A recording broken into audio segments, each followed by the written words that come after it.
Dans cette première vidéo avec Daniel, nous allons commencer à développer la Déclaration des droits de l'homme de 1789. Et tout d'abord en se rappelant que cette déclaration, elle est inscrite et répétée plusieurs fois dans le préambule de notre Constitution.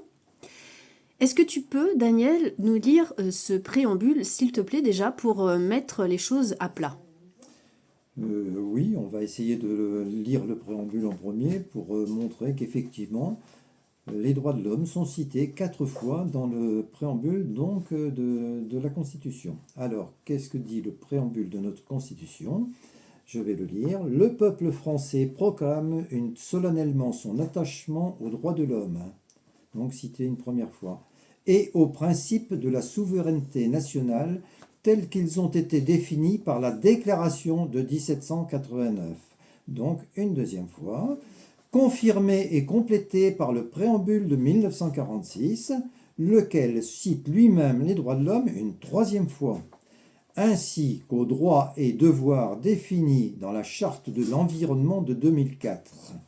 En vertu de ces principes et de celui de la libre détermination des peuples, la République offre aux territoires d'outre-mer qui manifestent la volonté d'y adhérer des institutions nouvelles fondées sur l'idéal commun de liberté, d'égalité et de fraternité, ce qui constitue une reprise des principes imposés par les droits de l'homme et par la République, qui sont ainsi cités pour la 4e fois comme but du droit en général.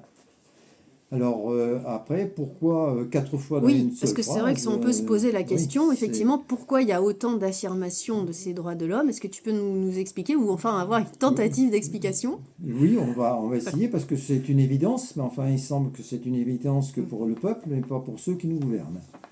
Alors pourquoi 4 fois dans une seule première phrase?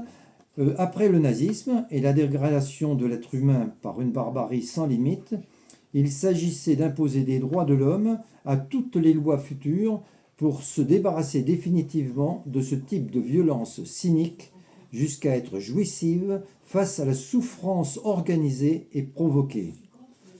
Ça, c'était le nazisme. Mais on oublie qu'à cette époque, en France, la trahison des droits de l'homme et le racisme étaient déjà introduits officiellement dans le droit par la hiérarchie des enfants sur les bancs de l'école, selon l'idéologie raciste revendiquée publiquement au Parlement par le colonisateur Jules Ferry et son éducation nationale au racisme. Il a conçu l'éducation comme raciste à son image pour la jouissance à vie de privilèges que l'école enseigne comme abolis depuis 1789. Ce qu'elle impose comme modèle à des enfants médusés devant tant d'incohérences récompensées par ce monde d'adultes. Ce qui paraît totalement incroyable, c'est effectivement cette affirmation et cette réaffirmation des droits de l'homme dans la théorie, je dirais, sur le papier, mais sur le terrain, qu'en est-il de cette affirmation? J'ai l'impression qu'on n'est pas vraiment dedans, là. Eh bien justement, c'est ce qui est étonnant, c'est de voir qu'un texte fait tout ce qu'il a introduit la loi donc de cette façon-là, et que les gens après font ce qu'ils veulent. Donc c'est pour ça qu'il faut comprendre au départ que l'éducation nationale a son rôle dans tout ça, et un rôle extrêmement important. Et donc je vais essayer de développer un petit peu. Et donc finalement le peuple est souverain, mais comme il est trahi, il faut qu'il rappelle au pouvoir public et aux juges ce que disent les droits de l'homme. Voilà. Tout à fait, donc ça serait effectivement dès l'école, dès le plus jeune âge, que cette déclaration doit être apprise et intégrée, puisqu'elle est le fondement de tout et le fondement de notre Constitution, donc ce sur quoi on vit quelque part. Oui, d'autant plus que les droits de l'homme sont dans le droit pratiquement la seule pièce qui est compréhensible de tous, enfants et parents et professionnels ou non. Donc l'avantage des droits de l'homme qui est important, c'est qu'il est placé en première place et que c'est lui qui doit être servi en permanence. Et donc comme tout le monde comprend ce que disent les droits de l'homme, mais par contre qu'il faut être un grand spécialiste pour arriver à comprendre la moitié du droit écrit qui contient des dizaines de milliers de pages, des centaines de milliers de pages, Donc à partir de là, effectivement, les droits de l'homme sont une référence pour le peuple et la seule référence morale, donc qui doit orienter effectivement orienter et conditionner donc l'application des droits de l'homme. Voilà. Et ces droits de l'homme, ils ne peuvent être bafoués par aucune loi, ordonnance, décret ou règlement, puisqu'ils en sont le sens, le but et l'expression. Chaque texte de droit est un outil juridique au service des droits de chaque citoyen pour s'opposer aux dérives des gouvernements corrompus. C'est écrit en toutes lettres, en préalable donc à toutes les lois. La coercition n'est donc pas destinée à punir le peuple qui en assume le coût, mais à sanctionner ceux qui détournent à leur profit le pouvoir public et les fonds qui leur sont confiés. Chaque mot de la DDHC a un sens précis qui s'impose comme filtre d'interprétation à chacune des centaines de milliers de lois, ordonnances, décrets et règlements.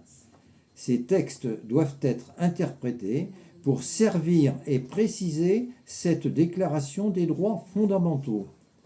La déclaration des droits de l'homme et du citoyen constitue un cadre de sens moral qui conditionne la légitimité de chaque mot, sa portée, donc sa légalité et son interprétation juridique par les tribunaux.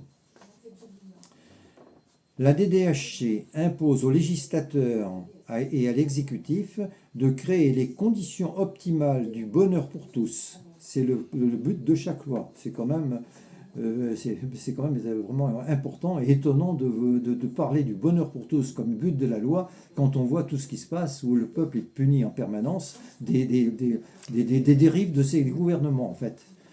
Voilà. Alors seul le but atteint, le bonheur pour tous, seul ce but atteint justifie un pouvoir et un salaire donc à ceux qui sont censés nous représenter et appliquer la loi. À défaut de résultats ou de bonne volonté à servir ce but naturel, il y a trahison du contrat, tromperie, agression physique grave et détournement de fonds publics. La DDHC s'impose également à chaque juge qui doit vérifier son application finale en fonction des circonstances réelles. La loi doit punir les individus qui abusent ou ont abusé d'un pouvoir détourné contre le peuple souverain.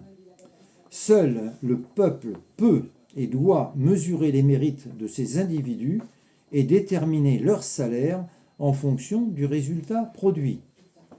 Ce n'est pas le cas, ces gens-là non seulement détournent le pouvoir, mais en plus ce sont eux qui se votent leur propre salaire. C'est quand même assez extraordinaire. Seul le peuple peut et doit mesurer les mérites de ces individus et déterminer leur salaire en fonction du résultat produit, ceci pour respecter le principe de l'échange sans lequel il y a harcèlement, violence, extorsion de fonds et production de fausses monnaies. Voilà. Alors Daniel, je pense qu'on peut terminer cette vidéo d'introduction par cette observation toute simple, c'est qu'il y a un fossé, voire un décalage, un fossé, une faille monumentale entre cette déclaration des droits de l'homme sur le papier et son application aujourd'hui en 2025.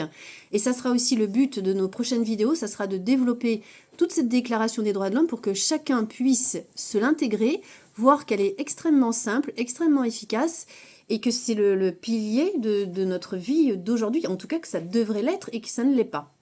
Oui, en effet, puisqu'en fait on est dans une situation d'inversion absolue du sens du droit. C'est exactement ça. Et on a bien sûr, il faudra rappeler que le droit contient aussi des devoirs, ils sont inscrits, droits et devoirs sont inscrits ensemble et sont indissociables. Donc il faudra revenir et relire, il faudra la peine de relire tout ça, et donc recréer un système qui respecte les hommes et les droits de l'homme. Et ça va être le but de nos prochaines vidéos. Merci Daniel pour cette première vidéo.